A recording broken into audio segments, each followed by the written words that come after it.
दूर रखो ना हमें। आज के इस प्रेस वार्ता में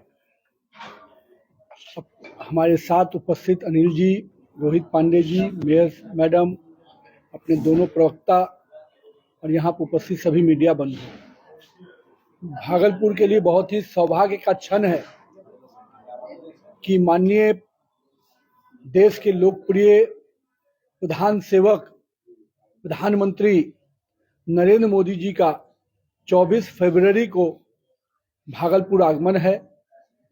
भागलपुर में जो उत्साह का वातावरण दिख रहा है, निश्चित रूप से एक ऐतिहासिक कार्यक्रम होने जा रहा है।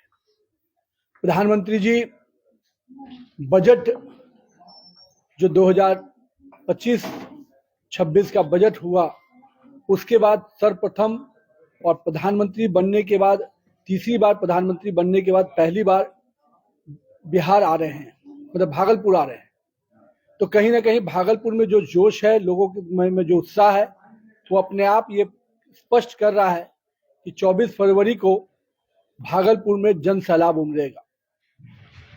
माननीय प्रधानमंत्री जी ने बजट में जिस प्रकार से सभी वर्गों को छुआ, चाहे वो किसान हो, गरीब हो, सामान्य वर्ग हो, पिछड़ा हो, महिला हो, युवा हो, तो कहीं ना कहीं समाज के हर वर्ग में एक उत्साह का वातावरण है और उसके बाद उनका भागलपुर आगमन हो रहा है।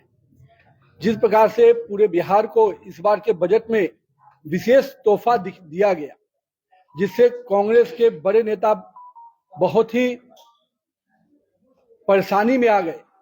मुझे तो इस बात को पूछना है यहाँ के प्रदेश अध्यक्ष जी से कि अध्यक्ष जी, आपके समय में तो बिहार को कुछ मिलता नहीं था।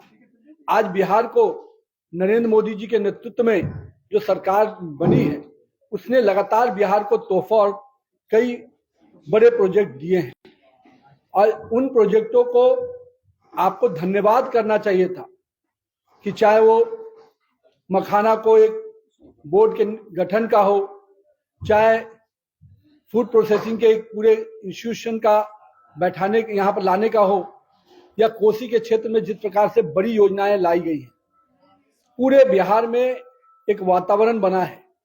तो कांग्रेस के बड़े नेता दिल्ली में बेचैन हैं कि मोदी जी ने बिहार को क्यों दिया, लेकिन बिहार उनके हृदय में है। इस बात को उन्होंने कई बार साबित किया है और आज भी बिहार जब आ रहे हैं तो बिहार के लोग बहुत ही उत्साहित हैं।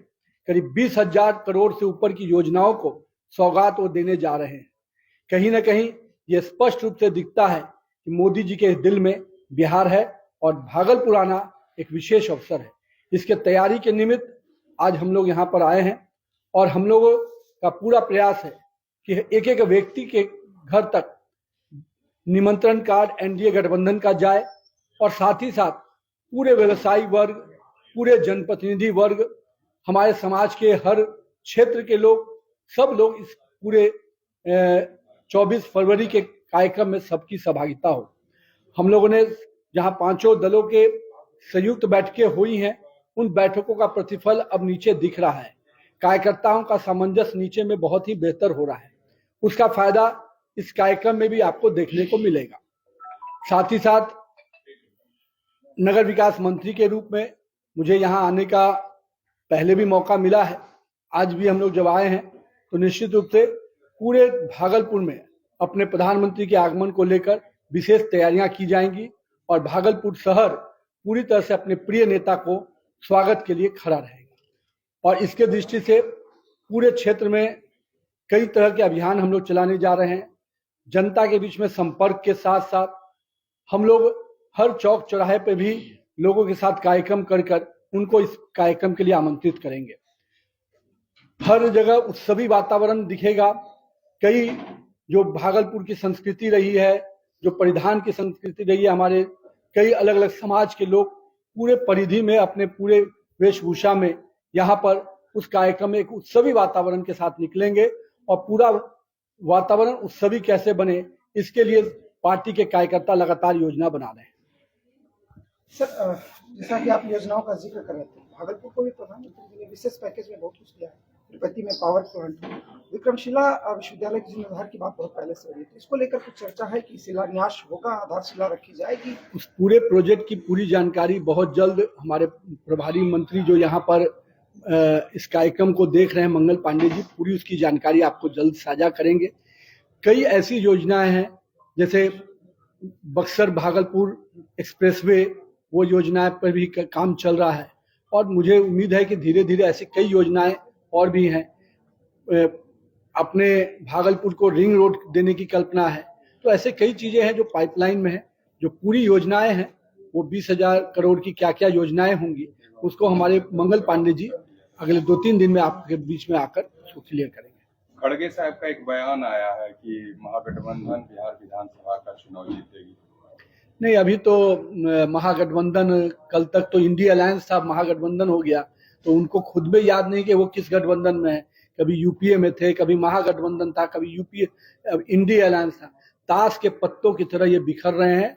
और आज कांग्रेस और क्या स्थिति है, जो दिल्ली चुनाव में आप लोगों ने देखा कि पूरी तरह से कांग्रेस धराशायी हो गई। और जब गठबंधन भी किया तो लोकसभा चुनाव में भी जनता ने सबक सिखाया। मेरा मानना है कि कांग्रेस अपने कमियों से सीखने के बजाय अभी भी एक दूसरे पे आरोप और प्रत्यारोप कर रही है। मेरा ये मानना है कि कांग्रेस के लोग को तो आईना तेजस्वी यादव ने पहले भी कई बार दिखाया है, लालू जी ने भी दिखाया है, पर अभी भी कांग्रेस के नेता अपने गिरबान में झांकने के बजाय उसी बैसाखी के सहारे चलना चाहते हैं जो पहले भी वो चलते रहे हैं। सर, राजद नेता शक्ति यादव जो प्रवक्ता, उनका शराब पीते वीडियो वायरल हुआ है। अब भैया आप समझ सकते हैं कि राजद की संस्कृति क्या रही है। राजद के लोग तो तेल पिलावन और लाठी पिलावन की संस्कृति से आए हैं। कभी भी एलईडी लाइट समझे नहीं, लालटेन में ही अपना भविष्य देखे, और बिहार का भविष्य भी लालटेन में ले गए थे। तो उस युग से निकाल कर नरेंद्र मोदी जी ने एलईडी लाइट लाया है। नीतीश कुमार ने सुशासन का एक पूरा मॉडल पेश किया। और आज कहीं ना कहीं जो लोग संकल्प लिए थे विधानसभा में खड़े होकर, आज वो लोग भी संकल्प तोड़ते हुए नजर आ रहे हैं। तो मैं तो उन पर कोई टिप्पणी क्या करूं व्यक्तिगत रूप से, इतना कहूंगा कि ये राजद की संस्कृति है। सर, आप छात्र आंदोलन की उपज माने जाते हैं और लगातार भागलपुर में छात्र आंदोलन कर रहे हैं। अनशन पर 3 दिन से छात्राएं बैठी हुई हैं। मैं उस विषय का संज्ञान लूं, लेकिन मैं कोई छात्र आंदोलन से नहीं आया हूं, बहुत स्पष्ट है। मेरा राजनीति में आना एक्सीडेंटल हुआ है, लेकिन ये जरूर है कि छात्रों और युवाओं से जुड़कर काम करते हैं। और उनके विषय पर अगर कोई विषय आया है तो निश्चित रूप से हर स्तर पे हम लोग पहले भी बात करें। बीपीएससी का भी जब अनशन पर बैठे हुए हैं हिंदी विभाग टीएमयू की छात्राएं, सर एक बार हम उसकी जानकारी प्राप्त कर लेते हैं, फिर आपको कुछ बता पाएंगे इस विषय पे। और निश्चित रूप से सरकार वैसे किसी भी विषय के लिए वार्ता को हर स्तर पर तैयार रहती है, क्योंकि हमारे मानना है कि युवा और छात्र ही भविष्य, अगर उनको हम नहीं सुनेंगे तो कहीं ना कहीं हम पूरी नीति को सही रूप से नहीं बना पाएंगे। शहरी विकास पे कुछ बताइए। शहरी विकास में भागलपुर की जो एक स्मार्ट सिटी की एक योजना जो तालाब वाला है, वो अभी कम धीरे काम चल रहा है। उसको स्पीड अप करने की योजना पे हम लोग काम कर रहे हैं। कुछ अतिरिक्त राशि देने की बात चल रही है। मेयर मैडम और कमिश्नर से मेरी बात हुई है, तो स्मार्ट सिटी का एक वो प्रोजेक्ट जो अभी तक रुका हुआ है उसको हम लोग गति देंगे। हाँ, मैरवा। और उसके बाद जो एक जलापूर्ति को लेकर करीब एक योजना करीब हम लोग लागू करने जा रहे हैं अगले कैबिनेट के, मतलब 25 के कैबिनेट में प्रयास में हम लोग हैं कि भागलपुर को एक जलापूर्ति की बड़ी योजना फेज 2 के लिए हम लोग देने जा रहे हैं। फेज 1 के भी काम की गति को हम लोगों ने अभी समीक्षा भी किया है। और उसके क्या फेज 2 तो हमको लगता है कि इसी महीने आपको स्वीकृत हो जाएगा। फेज 1 का जो लक्ष्य है वो अभी धीरे चल रहा है, उसकी समीक्षा हम लोगों ने की है। और उसकी गुणवत्ता के भी विषय को लेकर मैंने कमिश्नर को कहा है कि क्लियरिटी कीजिए, जहां भी कोई कमी होगी उस पर हम लोग कार्रवाई करेंगे। मेट्रो को लेकर जो 4 बड़े शहरों को हम लोगों ने जोड़ा था उसमें भागलपुर भी है। और राइट्स कंपनी को हम लोगों ने उसका डीपीआर सर्वे करने के लिए दिया है। उसका राइट्स का जैसे ही सर्वे रिपोर्ट आता है तो फिर केंद्र सरकार को हम चारों जो बड़े शहर हैं, भागलपुर, मुजफ्फरपुर, दरभंगा और गया, इन चारों के लिए भी हम मेट्रो के लिए आगे बढ़ेंगे। अभी हम लोग पटना मेट्रो पे आगे बढ़े हैं और हम लोग का प्रयास है कि इसी वर्ष यानी जो करंट ईयर है इसमें हम इन चारों शहरों को मेट्रो का प्रस्ताव दिल्ली तक भेजे और हमें दिल्ली से सहमति मिलते ही हम इस प्रोजेक्ट को आगे बढ़ाएंगे। ड्रेनेज की जो बदहाल व्यवस्था है, जितना हटिया नाला है करीब 22 के आसपास सब अतिक्रमित है और कच्ची नाला है, तो देखिए- इसके लिए प्रोजेक्ट भी यहाँ से शायद भेजा गया था। स्टॉर्म वाटर ड्रेनेज का करीब स्कीम आया है, हम लोग उस पर भी अभी समीक्षा कर रहे हैं कि कैसे उसको लागू किया जाए। करीब 250 से 300 करोड़ के प्रोजेक्ट गए, हम लोग उस पर अभी अध्ययन कर रहे हैं और हम लोग प्रयास है कि अगले वित्तीय वर्ष में उस योजना को हम लोग शहर की लेंगे। सबसे बड़ी समस्या भी एलईडी लाइट है, स्ट्रीट लाइट। उसमें ये है सर कि एसएल वाले को भुगतान करना है 5 करोड़ रुपया, 5.5 करोड़ ने रुपया। मैंने अभी कमिश्नर को बताया भी है, हम लोगों ने सितंबर महीने में ही स्पष्ट गाइडलाइन दे दिया था कि जितने भी एसएल कंपनी का भुगतान है उसको आप करिए, जो उनके नहीं भुगतान करने लायक है उसको डिस्क्रेडिट करिए, डिस्क्लेम करिए और उसके बाद आप नए लाइट के लिए भरिए। नगर निगम मेयर मैडम ने और कमिश्नर ने बताया कि वो सर्वे का काम कंप्लीट कर चुके हैं, अब उसके निविदा की प्रक्रिया में हम लोग जाएंगे और जो भुगतान की प्रक्रिया वो अलग से वो भी जारी रहेगी और निविदा की प्रक्रिया में मैंने आगे बढ़ने के लिए कहा है। बहुत जल्द एलईडी लाइट का जो अगला फेज होना चाहिए वो निगम सर्वे करके जो रिपोर्ट आएगा उसके आधार पर आगे। एसटीपी का जो प्रोजेक्ट है सर, करीब करीब 8 माह से वो अभी व्हाइट लाइट जहाँ उस पे 2 बातें आई, एक तो ट्रिपल आईटी के पास और एक जो वाइल्ड लाइफ है दोनों का। तो ट्रिपल आईटी के लिए मैंने कहा है कमिश्नर को पूरा रिपोर्ट हम लोग को दीजिए, हम लोग उसको अगर जरूरत पड़ेगा तो केंद्र सरकार में भी जो हमारे मंत्री हैं अपने सेक्रेटरी हैं उनसे बातचीत करके जो एनओसी का मामला है उसको जल्द निष्पादन करेंगे।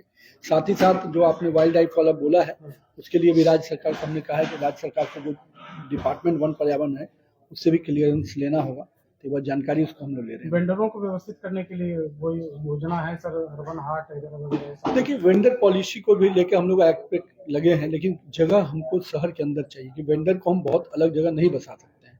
तो जो वेंडर पॉलिसी है उसमें हम लोग उनको वहीं पर, तो उसके लिए निगम को अभी जैसे कई शहरों में अपना एरिया वाइज डिमार्केशन कर रहे हैं हम लोग, तो भागलपुर नगर निगम भी उसको डिमार्क करे, उसमें जो भी सहयोग हो राज्य शहर में सरकार। सर 2 जमीन है बाजार समिति का, एक बागबाड़ी है, एक मिनी मार्केट। अगर उसको टेक ओवर करके अगर व्यवस्थित किया जाए तो देखिए उसके लिए मैंने निगम में पिछले बार मेयर मैडम के साथ जो बैठक की तो उन्होंने इसका प्रस्ताव दिया था।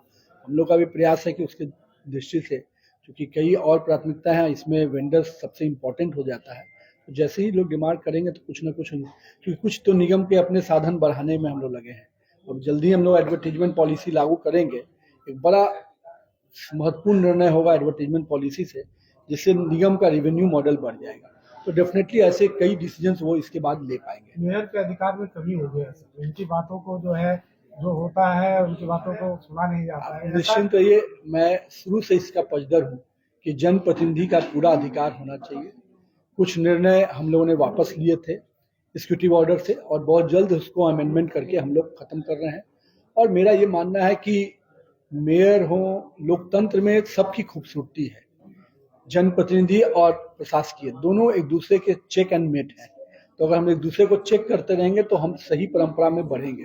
और मैं तो मानता हूं कि भारत का संविधान हम सबको इतना अच्छा अधिकार दिया है और हम सबको एक चेक भी दिया है, तो निश्चित रूप से इसकी खूबसूरती को हम दोनों को मानना चाहिए और कहीं भी जनप्रतिनिधि का सम्मान में कमी न आए इसकी चिंता एज ए मंत्री भी हम करेंगे और एज ए विभाग के दृष्टि से विधायक के नाते मेरी भी भूमिका है, मैं उसको सुनिश्चित करूंगा बहुत जल्द।